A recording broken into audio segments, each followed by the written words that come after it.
పేరు బేతి వీరదుర్గ నీలిమ అండి. నేను రామచంద్రపురం చెందిందండి. న్యూస్ ఛానల్స్లో ఏదైతే స్ప్రెడ్ అవుతుందో అదంతా ఫేక్ న్యూస్ అండి. నచ్చింది మరి వాళ్ళు స్ప్రెడ్ చేసుకుంటున్నారు. జరిగింది ఏంటంటే, నేను బీటెక్ థర్డ్ ఇయర్ చదువుతున్నప్పుడు జీ లక్ష్మి దుర్గ అనే ఆవిడ చేత పెళ్ళిళ్ళ పేరమ్మ ఆవిడ మ్యాచ్ ఒకటి తీసుకొచ్చిందండి. నేను అమ్మకి నచ్చింది కదా అని చెప్పి నేను యాక్సెప్ట్ చేశాను. అయితే వాళ్ళు వస్తానని చెప్పి సెకండ్ డే నైట్ 2 days అలా ల్యాగ్ చేసి సెకండ్ డే నైట్ రావడం జరిగింది 7:30 టైంకి. ఇంకా అమ్మ లేదు కదండి, అమ్మ వచ్చే వరకు వెయిట్ చేయండి అంటే ఎవరు వెయిట్ చేయలేదు. పెళ్లి ముహూర్తం అయిపోతుందమ్మా, అమ్మకి అంతా నచ్చింది, అమ్మకి మేము ఆల్రెడీ మాట్లాడేసామంటే ఇంక సరే అమ్మకి ఇష్టం కదా అని చెప్పి నేను యాక్సెప్ట్ చేసేసాను. అయితే వాళ్ళ సైడ్ నుంచి వచ్చిన పంతులు గారు ఏమన్నారంటే, ఎంగేజ్మెంట్ అయిపోయిన తర్వాత రేపే పెళ్లి పెట్టేసుకోండి, అబ్బాయిలకు బాగా నచ్చిందంట అని చెప్పి అన్నారు. కానీ అమ్మాయిలు ఒక అమ్మాయి అండి, అలా ఎలా పెడతాము, అందరినీ పిలుచుకోవాలి కదా అని చెప్తేని మా సైడ్ పంతులు గారి నుంచి September 6th మ్యాచ్ అయితే ఫిక్స్ చేశారు. September 2nd ఏంటంటే బోనం వేసుకుని పెళ్లి కూతురు చేయడం అవన్నీ అనుకున్నాము.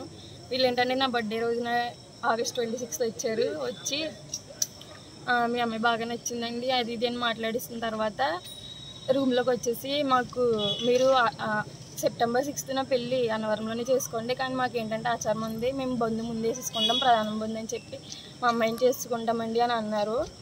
అమ్మాయిని చేసుకుంటామంటేనే ఇంకేమైందంటే August 26th బంధు అని చెప్పేసి బంధు వేసినట్టునే తాళి కూడా కట్టడం జరిగింది రూమ్లో. అదేంటంటే వాళ్ళు ఎలా కట్టేస్తారని మా అమ్మ అడిగితే, మీ సంప్రదాయం ప్రకారంగా మీరు చేసుకోండి, మా సంప్రదాయం ప్రకారంగా మేము చేసుకుంటామని చెప్తే ఇంక సర్లే ఎలాగో నచ్చింది కదా అని చెప్పి అమ్మ కూడా యాక్సెప్ట్ చేసింది. ఆ తర్వాత September 2nd మేము బోనం వేసుకుని పెళ్లి కూతురిని చేసుకోవడం అన్నీ జరిగినాయండి. September 2nd ఏంటంటే అమ్మకు కాల్ వచ్చింది. ఏమనంటే, ఆల్రెడీ మ్యారీడ్ కదా, ఎలా చేసుకుంటాం, మాకు డివోర్స్ అవ్వకుండా మీరు ఎలా చేసుకుంటారో, నాకు 2 పిల్లలు ఉన్నారు, ఒక పాప బాబు ఉన్నారు, వాళ్ళిద్దరికి నేను ఎలా అన్యాయం చేయాలనుకుంటున్నారు మీకు కూడా ఆడపిల్ల ఉంది కదా అంటే మా అమ్మాయి ఇంకా అప్పటికప్పుడు అన్ని ఎంక్వైరీ చేస్తే ఇతను పెద్ద ఫ్రాడ్ అని తెలిసిందండి. ఇంకా ఇలాగ అమ్మాయిల్ని పెళ్ళి చేసేసుకుని వేరే కంట్రీస్ కూడా ట్రాన్స్పోర్ట్ చేస్తాడని ఇవన్నీ బయటకు వచ్చి మేము ఇతని మీద ఇక్కడ కేసు పెట్టామండి. వాళ్ళు ఏంటంటే 10 lakhs అలాగా చెక్ ద్వారా ఇచ్చారు మాకు. అంటే పిల్ల బాగా నచ్చింది కదా, ఇంకా అన్నీ మేమే చూసుకుంటాం అన్నట్టుగా వాళ్ళు ఇచ్చారు. ఇస్తేని ఇంకా మళ్ళీ నా బర్త్డే 26th అయితే వాళ్ళు 28th వచ్చి ఇంకా రోజు చేసుకోలేదు కదా అని బిలేటెడ్గా చేశారు. కేక్ తెచ్చి ఇవన్నీ తెచ్చి అమ్మకు కాల్ చేసి ఇలాగా మనీ తెచ్చేయండి, మేము గోల్డ్ అది బయట తీసుకుంటాము, మాకు మేము కానీ ఇచ్చుకుంటామంటేని సరే అని చెప్పి అమ్మ ఇచ్చేసింది. తర్వాత వీళ్ళ వైఫ్ కాల్ చేసి ఇలా న్యూస్లు చెప్తే ఇంకా మేము ఇక్కడ రామచంద్రపురం పోలీస్ స్టేషన్కి వచ్చి కేసులు అవి ఫైల్ చేసాం. కేసులు అవి ఫైల్ చేస్తే వీళ్ళు ఫస్ట్ పట్టించుకోలేదండి.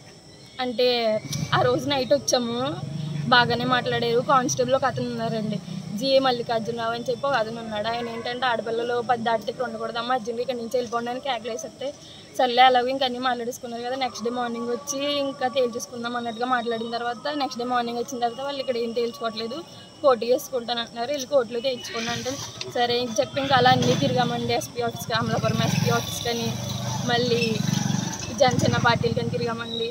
మన ఊరు మినిస్టర్ వాసంశెట్టి సుభాష్ గారి దగ్గరికి కూడా వెళ్ళామండి. ఆయన చెప్తేని వీళ్ళు వచ్చారు కదా ఏదో ఒకటి తేల్చండి అన్నట్టుగా ఆయన మాట్లాడారండి. చెప్పింది కూడా సరిగ్గా వెళ్ళలేదని మరి మా అమ్మగారు వాళ్ళు అన్నారు. మా అమ్మగారు వాళ్ళు వెళ్ళారు, నేను వెళ్ళలేదు వాసంశెట్టి సుభాష్ గారి దగ్గరికి. ఆ తర్వాత ఇంకా అలా 2 years అలా గడుచుకుని వచ్చేసింది. కాకినాడ దగ్గర ఊరు ఉంటుంది కానీ జనసేన ఆఫీస్కి వెళ్ళింది. చాలా ఊళ్ళు తిరిగాం కానీ ఎటువంటి న్యాయం అయితే జరగలేదు. మళ్ళీ రోజు ఏంటంటే 12 మందితో పెళ్లి చేసుకున్నానని ఫేక్ న్యూస్ స్ప్రెడ్ చేశారు. 12 మంది అంటున్నాడు, ఓకే కరెక్టే, ఇతను ఒకడు, మిగతా 11 మంది నాకు విత్ ప్రూఫ్స్తో కావాలండి. ప్రూఫ్స్తో లేకపోతే అతన్ని ఇంకేం చేసినా వాళ్ళే చేయాలండి. మేము న్యాయం అయితే కోరుకుంటున్నాం. నచ్చినట్టు రాసుకుని నచ్చినట్టు ఫేక్ న్యూస్ స్ప్రెడ్ చేస్తే, ఇప్పుడు నేను ఒక అమ్మాయిని, నాకులాగా చాలామంది ఉంటారు, ఎవరు ముందుకు వచ్చి ఇలా మాట్లాడలేరు. చెప్పాలంటే నేనే చాలా సెన్సిటివ్, అలాంటిది నేను వచ్చి ముందుకు వచ్చి మాట్లాడుతున్నాను. ఇలా అతను ఎంతమంది జీవితాలను నాశనం చేస్తాడండి. నాకైతే న్యాయం కావాలండి. 11 మంది విత్ ప్రూఫ్స్తో కావాలి. ఎవరైతే చెప్పారో అవన్నీ నాకు విత్ ప్రూఫ్స్తో చెప్తే నేను వాళ్ళు చెప్పింది ఖచ్చితంగా చేస్తానండి. ప్రూఫ్స్ లేకుండా నోటుకు వచ్చింది రాసి ఎడిట్లు చేస్తే మాత్రం నేను అసలు తట్టుకునేలేదు, ఎంత దూరమైనా వెళ్తానండి. ఇప్పటి వరకు ఇంత అలా వచ్చాను, నెక్స్ట్ కూడా ఎంతకు మించి ఎంత దూరమైనా వెళ్ళగల శక్తి నాకైతే ఉంది. నేనైతే అసలు గివ్ అప్ అనేది ఇవ్వదలుచుకోలేదు. సో న్యాయం కోరుకుంటున్నానండి మీడియా ద్వారా. ఏ మీడియా అయితే ఫేక్ న్యూస్ స్ప్రెడ్ చేశారో వాళ్ళే ఇది కూడా చూపించి ఎవరు ఏంటనేది విచారించి న్యాయం చేస్తారని కోరుకుంటున్నానండి. Thank you so much.